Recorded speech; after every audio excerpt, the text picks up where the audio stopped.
Hello बच्चों, कैसे हो। आज हम स्टार्ट करेंगे exercise 3.2 class 10 mathematics linear equation in two variables. हम एक्सरसाइज स्टार्ट करने से पहले ये चेक करेंगे कि कौन सी दो linear equation in two variable consistent होगी और कौन सी इनकंसिस्टेंट होगी। कंसिस्टेंट में हम पढ़ चुके हैं, अगर यूनिक सॉल्यूशन होगा तो कंसिस्टेंट होगी यूनिक सॉल्यूशन के लिए, और इनफाइनाइट मैनी सॉल्यूशन के लिए, इनफाइनाइट मैनी सॉल्यूशन के लिए दो लीनियर इक्वेशन इनटू वेरिएबल हमेशा क्या होंगी, कंसिस्टेंट। अगर इनकंसिस्टेंट है तो क्या होगा, ये नो सॉल्यूशन। अगर हम ग्राफिकली करें तो यूनिक सॉल्यूशन में दो लाइन क्या होती है, इंटरसेक्ट। इनफाइनाइट मैनी सॉल्यूशन में एक लाइन के ऊपर एक लाइन कोइंसाइड, और नो सॉल्यूशन में दो लाइन क्या होती है, पैरेलल। इसमें नो सॉल्यूशन, जिसे हम इनकंसिस्टेंट भी कहते हैं। अब वैसे चेक करने के लिए, अलजेब्रिकली चेक करने के लिए, a1 is the coefficient of x, b1 is the coefficient of y, c1 is the constant term for equation 1, a2 is the coefficient of x, b2 is the coefficient of y, c2 is constant for the second equation। सबसे पहले हम check करेंगे consistent के लिए। तो consistent check करने के लिए ratio of the coefficient of x अगर not equal to the ratio of coefficient of y means, अगर a1 अपॉन में फर्स्ट कंडीशन a1 अपॉन में a2 means ratio of the coefficient of x not equal to the ratio of the coefficient of y, अगर दोनों equal नहीं होते तो हम ये बोलते हैं क्या है, इट इज कंसिस्टेंट। और ये वाली कंडीशन में क्या होता है, यूनिक सॉल्यूशन। इस कंडीशन में क्या होता है, यूनिक सॉल्यूशन। दूसरा हमारी कंडीशन है, अगर ratio of the coefficient of x equal to होता है ratio of the coefficient of y is equal to the ratio of constant term means a1 upon a2 b is equal to b1 upon b2 equal to c1 upon c2, तब भी हम क्या बोलते हैं, the two linear equation are consistent।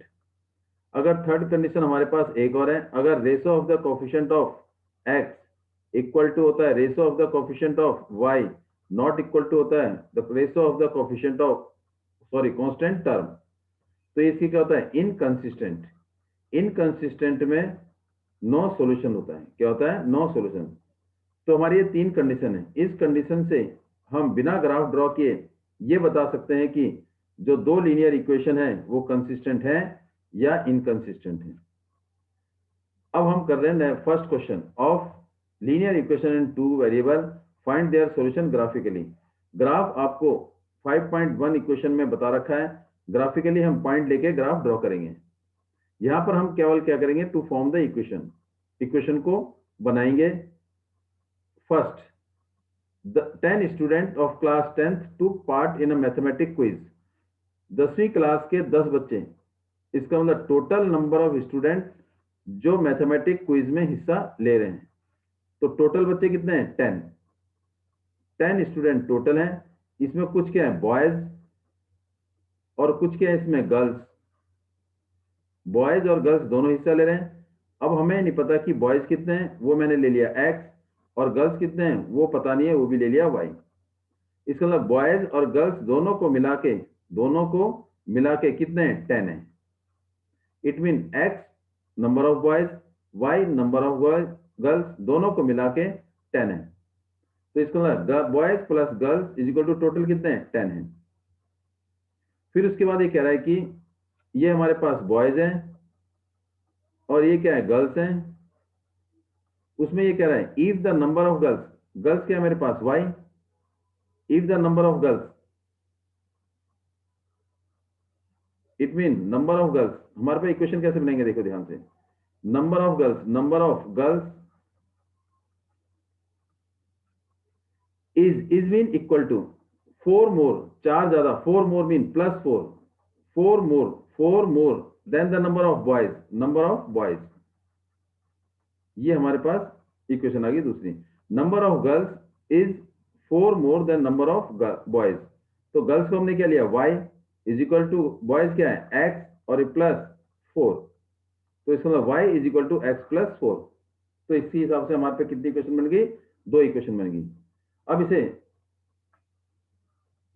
लिखेंगे कैसे, हमने क्या किया, let number of boys, number of girls is equal to X and number of boys is equal to Y according to question. इसका मतलब टोटल बॉयज एंड गर्ल्स दोनों को मिला के कितने बच्चे हैं, X plus Y is equal to 10 बच्चों ने हिस्सा लिया। Number of girls plus number of boys is equal to 10। अब इसमें नंबर ऑफ क्या कराएं, देखिए if the number of girls mean X is mean equal to 4 more than number of boys, और बॉयज कितने लिए, Y. Number of girls is mean equal to 4 more means plus 4 than number of boys, इसमें number of girls is 4 more than boys. तो इसका मतलब boys को मैंने ले लिया y, गर्ल्स को ले लिया x और टोटल 4 ही है। तो मेरे पास दूसरी इक्वेशन बन गई है, ये प्लस है इधर जाए किसका जाएगा माइनस, तो x minus Y is equal to 4, this is equation number second.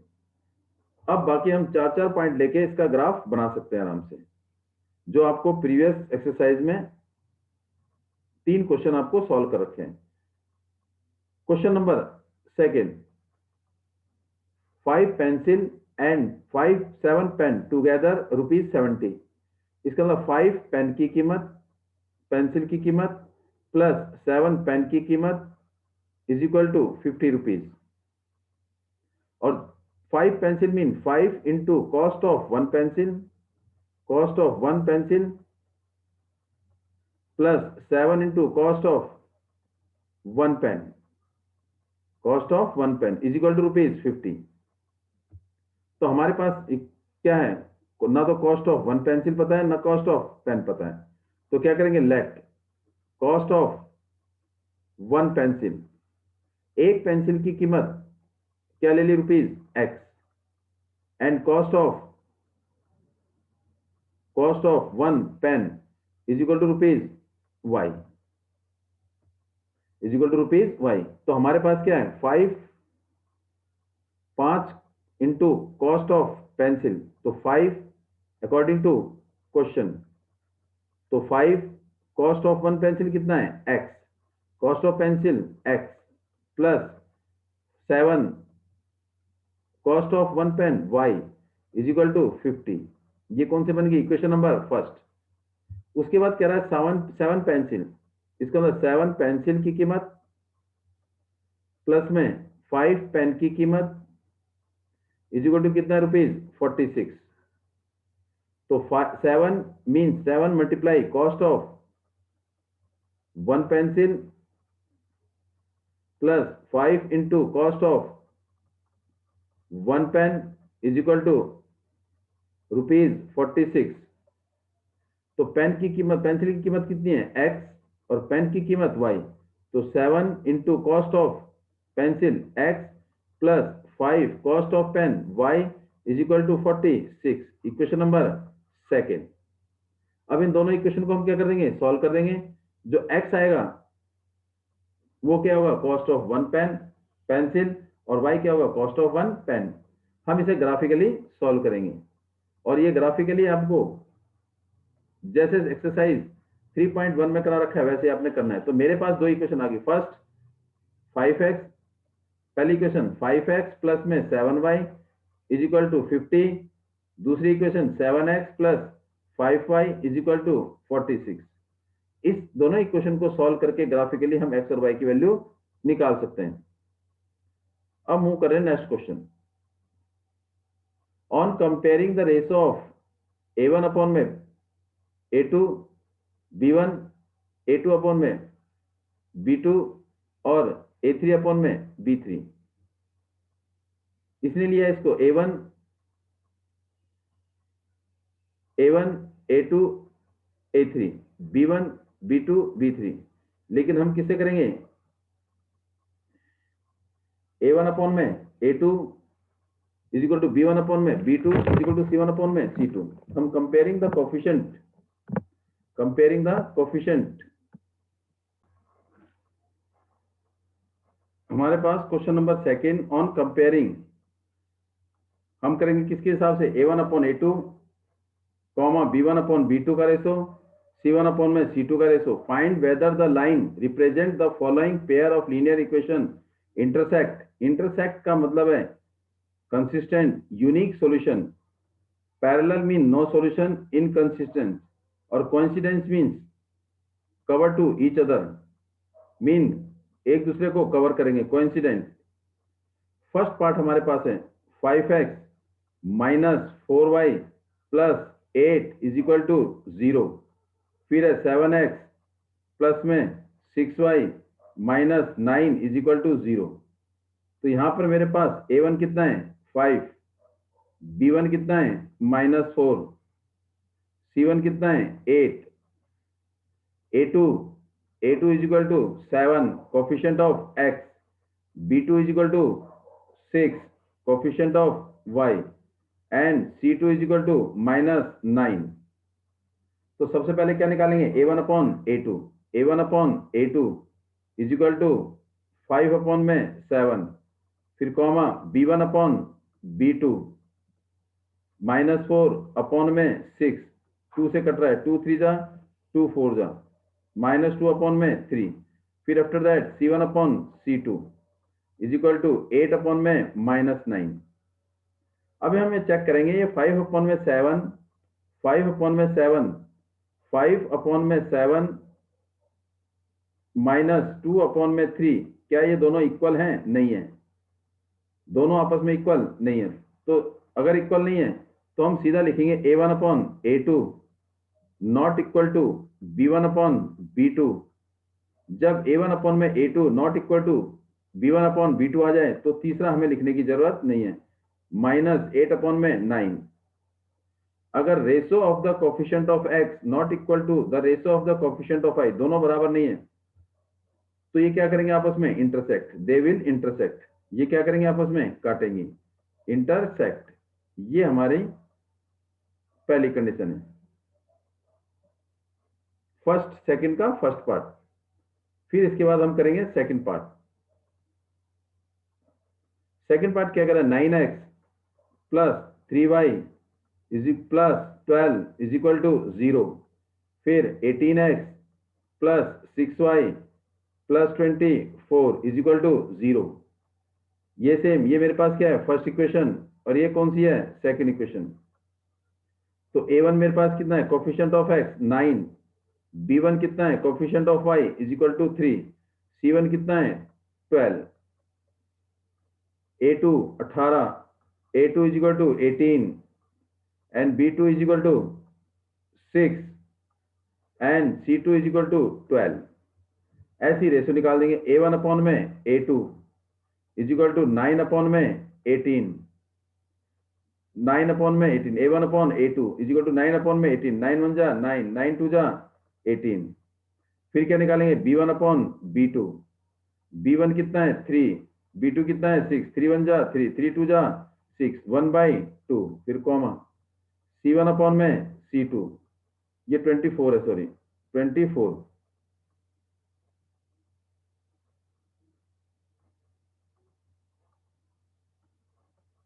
C1 कितना है 12/24, 12 1 जा 12, 12 2 जा 24, ये क्या है 1/2, ये भी 1/2, ये भी 1/2, तो तीनों आपस में इक्वल है।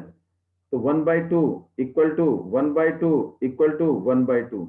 ये क्या है मेरे पास, A1/A2, ये क्या है मेरे पास, B1/B2, ये क्या है C1/C2, तो तीनों आपस में इक्वल। तो देन A1/A2 1/2 जो आ रहा है किसके बराबर है, B1/B2 इक्वल टू C1/C2, तीनों का रेशो सेम। तो इसे हम क्या बोलेंगे, infinite many solution, it has infinite many solution.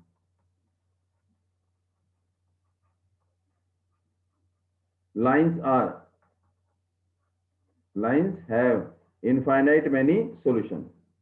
कैसे निकाला, कंपेयरिंग करके ratio of the coefficient of x, ratio of the coefficient of y and constant, ratio of the constant term. अब मूव करते हैं हम नेक्स्ट क्वेश्चन पर, third पर। Third part हमारा क्या कह रहा है, 6x minus 3y plus 10 is equal to 0, 2x minus y plus 9 is equal to 0। यहां से मेरे पास ये फर्स्ट इक्वेशन है, ये फर्स्ट इक्वेशन और ये second equation. a1 is equal to 6 and b1 is equal to -3 and c1 is equal to 10। a1 is equal to 6, b1 is equal to -3, c1 is equal to 10। फिर ऐसे a2 निकल जाएगा, a2 is equal to 2 and b2 is equal to -1 and c2 is equal to 9। a2 is equal to 2, b2 is equal to -1, coefficient of y, c2 is equal to 9। a1 upon a2 equal to कितना, 6 upon में 2, जो करता है cut कर देंगे, 6 2 और ये 3 upon में 1। फिर क्या आएगा, b1 upon b2 is equal to -3 upon में -1, माइनस से माइनस कट 3 आ गया। c1 अपॉन में c2 is equal to 10 upon में 9।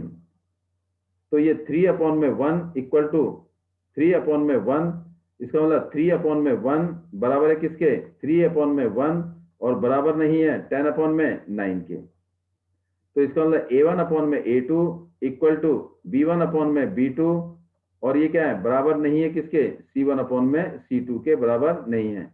तो इसका मतलब जब a1 अपॉन में a2 equal to b1 upon में b2 not equal to c1 upon में c2 हो, तो इसे बोलेंगे क्या, दे हैव या दीज लाइन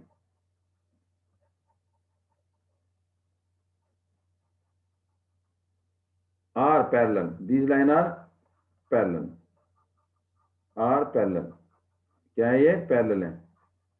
और इसको क्या बोलेंगे, these line have no solution. ये हमारा सेकंड क्वेश्चन है। अब मूव करते हैं थर्ड क्वेश्चन पे, सेम वही, ऑन कंपेयरिंग a1 अपॉन में a2, ratio of the coefficient of x, ratio of the coefficient of y, ratio of the constant term. First question करते हैं, सेम वही है, 3 है, बस इसमें बताना क्या है, कंसिस्टेंट और इनकंसिस्टेंट। मीन्स जब यूनिक सॉल्यूशन होगा तो कंसिस्टेंट, इनफाइनाइट मैनी सॉल्यूशन होगा तो कंसिस्टेंट, अगर नो सॉल्यूशन होगा तो inconsistent. 3x plus 2y is equal to 5, तो हम इसको कैसे लिखेंगे, 3x plus 2y minus 5 equal to 0, क्योंकि ये प्लस है, इधर जाए किसका जाएगा, माइनस का। फिर 2x minus 3y is equal to 7, ये 7 प्लस का है, इधर जाए किसका जाएगा, माइनस का। 2x minus 3y minus 7 is equal to 0। ये मेरे पास क्या है, फर्स्ट इक्वेशन, और ये कौन सी है, सेकंड इक्वेशन। फर्स्ट इक्वेशन में a1 is equal to 3, b1 is equal to 2 and c1 is equal to -5। a1 3, b1 2, c1 5 minus का। फिर a2 is equal to 2, b2 is equal to -3 and c2 is equal to -7। अब करेंगे इसका ratio निकालेंगे, a1 upon में a2, a1 कितना है, 3 upon 2। फिर निकालेंगे b1 upon b2 is equal to 2 upon में -3।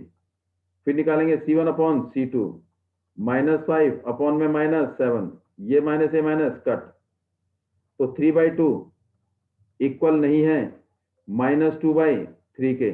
जब ये पहले दोनों इक्वल ना हो तो आगे लिखने की जरूरत नहीं है। तो इसका मतलब a1 अपॉन में a2 इक्वल नहीं है किसके, b1 अपॉन में b2 के। तो इसका मतलब दीज लाइन आर क्या होंगी, कंसिस्टेंट। तो linear equation are consistent, linear equation are consistent. ये क्या है, कंसिस्टेंट है क्योंकि यूनिक सॉल्यूशन है। ये कंसिस्टेंट है, और कंसिस्टेंट की कंडीशन कौन सी है, यूनिक सॉल्यूशन। अब मूव करते हैं question number third, second part, sorry second क्या कह रहा है, second part 2x minus 3y is equal to 8। तो इससे क्या आ जाएगा, 2x minus 3y minus 8 is equal to 0। दूसरी इक्वेशन, ये मेरी equation number first, 4x minus 6y is equal to 9, 4x minus 6y minus 9 is equal to 0। Equation number second. अब इनमें a1 a2 निकालेंगे, a1 is equal to 2, b1 is equal to -3, c1 is equal to -8, a2 is equal to 4, b2 is equal to -6, c2 is equal to -9। अब यहां से ratio निकालेंगे A1 upon में A2। What is A1 upon में A2? 2/4। 2 1 जा 2, 2 2 जा 4। फिर निकालेंगे B1 अपॉन में B2। B1 कितना है -3 अपॉन में -6, माइनस से माइनस कर, 3 1 जा 3, 3 2 जा 6। फिर क्या निकालेंगे C1 अपॉन में C2 is equal to -8 upon में -9, माइनस से माइनस कट। तो इसका मतलब 1/2 equal to 1/2 equal not equal to 8 upon में 9। ये 1/2 किसको रिप्रेजेंट करता है? A1 upon A2। ये किसको रिप्रेजेंट करेगा? B1 upon B2। ये किसको? C1 upon C2। तो मेरे पास क्या आ जाएगा? A1 अपॉन में A2 equal to B1 upon B2 equal to not equal to C1 upon C2। तो इस कंडीशन में क्या होता है? इनकंसिस्टेंट, और इसको हम जनरली क्या बोलते हैं? नो सॉल्यूशन या पैरेलल। तो ये क्या करेंगे? Linear equation are inconsistent, they are inconsistent, they are inconsistent. और ये क्या है? कभी इंटरसेक्ट नहीं होंगी, means having no solution parallel to each other. Question number third क्या कह रहा है? देखिए रेशो वाला है 3x अपॉन में 2 प्लस 5y अपॉन में 3 इज इक्वल टू 7। ये प्लस का है, इधर किसका जाएगा? माइनस का। 3 अपॉन में 2x प्लस 5 अपॉन में 3y minus 7 is equal to 0। तो ये कौन सी इक्वेशन हो जाएगी? फर्स्ट। फिर अगली क्या है? 9x minus 10y is equal to 14। लिखें कैसे? 9x minus 10y minus 14 is equal to 0। ये कौन सी इक्वेशन हो जाएगी? सेकेंड। दोनों को क्या कर देंगे? सॉल्व। पहले वो निकालेंगे A1 is equal to 3 upon 2, B1 is equal to 5 upon 3, C1 is equal to -7, A2 is equal to 9, B2 is equal to -10, C2 is equal to -14। A1 upon A2, पहले क्या करेंगे? A1 upon A2, A1 upon A2 is equal to 3 upon 2। A1 क्या है? 3 upon 2, और A2 इसके नीचे है 3 upon 2। इसका मतलब ये हमेशा डिनोमिनेटर का काम करेगा। A1 अपॉन में A2 है तो ये डिनोमिनेटर का काम करेगा, ये भी डिनोमिनेटर का काम करेगा, और डिनोमिनेटर हमेशा क्या होता है? नीचे होता है। तो 3/2 इंटू में 9, तो 3 1 जा 3, 3 2 3 जा 9, कितना आ गया? A1/6। फिर कॉमा B1 अपॉन में B2, B1 upon B2 is equal to B1 कितना है? 5 अपॉन 3 इंटू B2 कितना है? -10। तो ये कहां पर आएगा? डिनोमिनेटर में। -10, 5 1 जा 5, 5 2 जा 10, -1/6। अब हमारे पास ये 1/6 है, ये -1/6 है, क्या दोनों सेम है? तो C1 अपॉन में C2 की जरूरत नहीं है।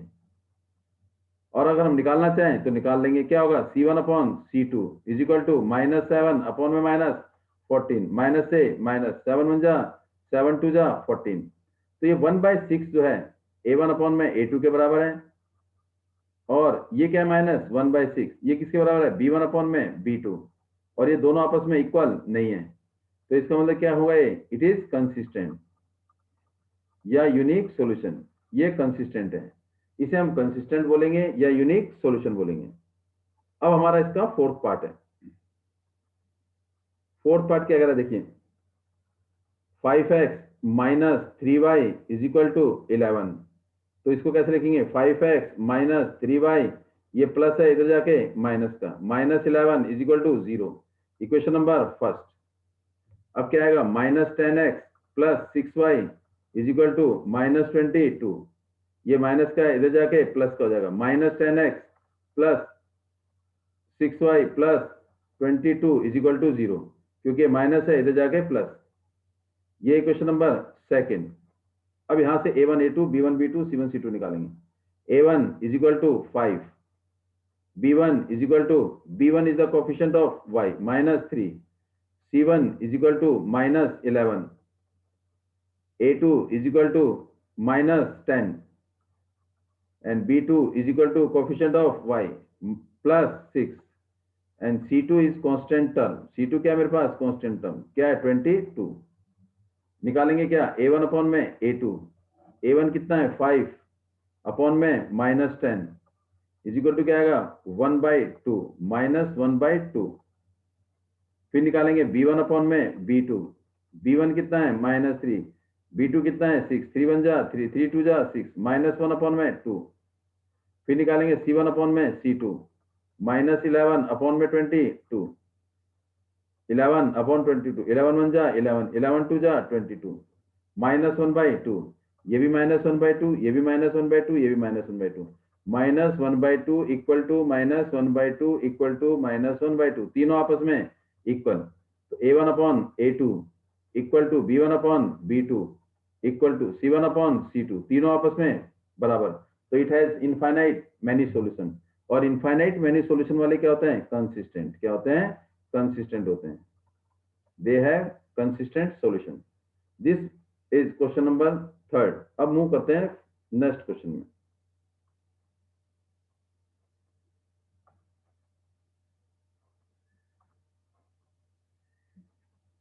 हाफ द पेरीमीटर, पेरीमीटर का हाफ, पेरीमीटर का हाफ किसका ऑफ रेक्टेंगुलर गार्डन। इसका मतलब रेक्टेंगल का पेरीमीटर और उसका हाफ, पेरीमीटर का half, half the perimeter of rectangle, perimeter of rectangle, perimeter of rectangle whose length, जिसकी length is mean equal to 4 more mean +4 than its width. इसका मतलब width, तो इसका मतलब length is mean helping verb equal to 4 more than its width is 36। जो perimeter का half है वो 36 मीटर के बराबर है। तो इसका मतलब हमारे को लेंथ और विड्थ निकालनी है। तो कैसे करेंगे सॉल्यूशन। तो हम विड्थ को क्या ले लेंगे x, या लेंथ को क्या ले लेंगे x। Let length of rectangle, length of rectangle is equal to x metre, और ब्रेड्थ या width, width of rectangle, width of rectangle is y metre. तो पेरीमीटर क्या होता है, perimeter is equal to perimeter of rectangle 2 bracket l plus b, 2 bracket l plus b। तो 2 bracket l की जगह x और b की जगह y। This is the perimeter. इस पेरीमीटर का half according to question, half of perimeter is equal to 36। Half of perimeter is equal to 36। Half perimeter कितना है 2x plus y is equal to 36। तो इसका मतलब ये और ये 2 दोनों cut, this two will cut. तो x plus Y is equal to 36। तो मेरे पास जो पहली इक्वेशन आ गई वो क्या आ गई, x plus Y is equal to 36, equation number 1। अब दूसरी इक्वेशन क्या रहा है, लेंथ इज, देखो लेंथ की जगह x is mean equal to width mean y, 4 means breadth. तो इसका मतलब लेंथ, लेंथ की जगह क्या लिखेंगे x। Second equation length x is equal to, ये इक्वल टू देखिए जरा, मेरे पास क्या है equal to length mean x equal to width, width mean y plus 4। तो ये y किसका है प्लस का, इधर जाएगा किसका हो जाएगा माइनस का। तो इक्वेशन क्या आ जाएगी x minus Y is equal to 4, equation number second. आगे फिर हम इसे ग्राफ से वैसे भी सॉल्व कर सकते हैं। इसको एक तरीका ऐसे भी कर सकते हैं, अगर आपने वैसे भी करेंगे आगे। ये हमारे पास x की वैल्यू क्या आ गई y प्लस 4, इसमें रख देंगे। उसने लिखा है फाइंड द डायमेंशन,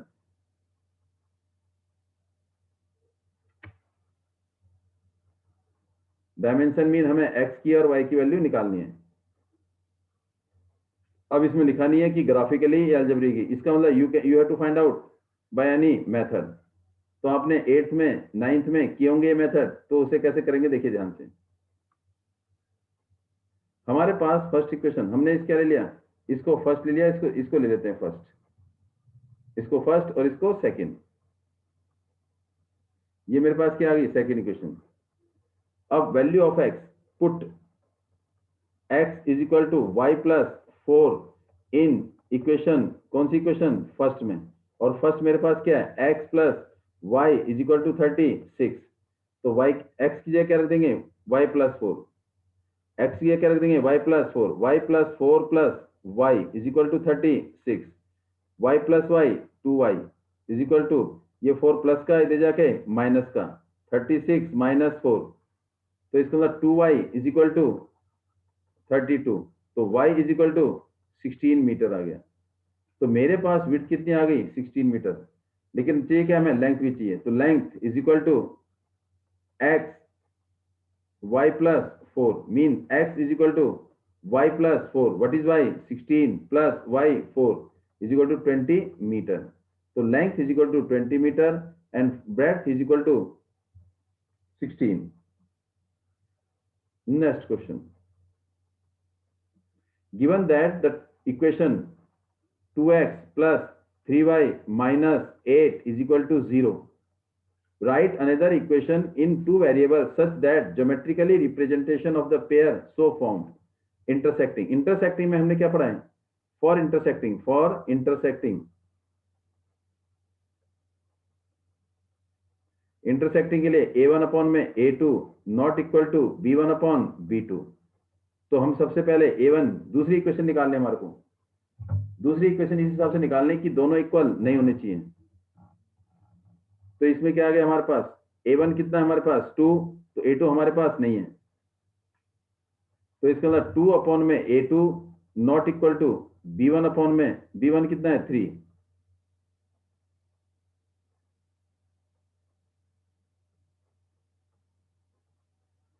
अपॉन में b2। तो इसका मतलब a2 और b2 की वैल्यू निकालने के लिए हम इसकी टेबल नहीं गिनेंगे, हम अपनी तरफ से कुछ भी वैल्यू रख देंगे, बट नीचे जो है वो 2 की टेबल में नहीं आना चाहिए, अगर आएगा तो सिमिलर मल्टीपल नहीं होने चाहिए। अगर मान लो 2 का मल्टीपल 4 है तो 3 का मल्टीपल 6 नहीं आएगा। तो इसका मतलब a2 और b2 कोरस्पॉन्डिंग मल्टीपल ऑफ 2 और कोरस्पॉन्डिंग मल्टीपल ऑफ 3 नहीं होने चाहिए। तो क्या करेंगे, तो a2 मेरे पास क्या आएगा 2 अपॉन में a2 की जगह क्या लेंगे, a2 की जगह ले लेंगे हम 3 नॉट इक्वल टू 3 अपॉन में 4, दोनों आपस में इक्वल नहीं है। तो इसका मतलब ये मेरी किसकी वैल्यू आ गई a2 की, ये किसकी आ गई b2 की। तो मेरे पास जो पहली इक्वेशन तो यह है, दूसरी इक्वेशन क्या बनेगी 3a2x plus b2y plus c2 is equal to 0। तो a2 की जगह क्या रख देंगे 3x प्लस 4y और c2 की जगह हम कुछ भी लिख सकते हैं 7 लिख दिया इज इक्वल टू 0। ये मेरी इक्वेशन नंबर सेकंड, और बहुत सारी इक्वेशन बन सकती हैं। It form infinite many solution. फिर क्या करा है पैरेलल लाइन के लिए, for parallel line, parallel line के लिए क्या कंडीशन होगी देखिए, for parallel line, for parallel line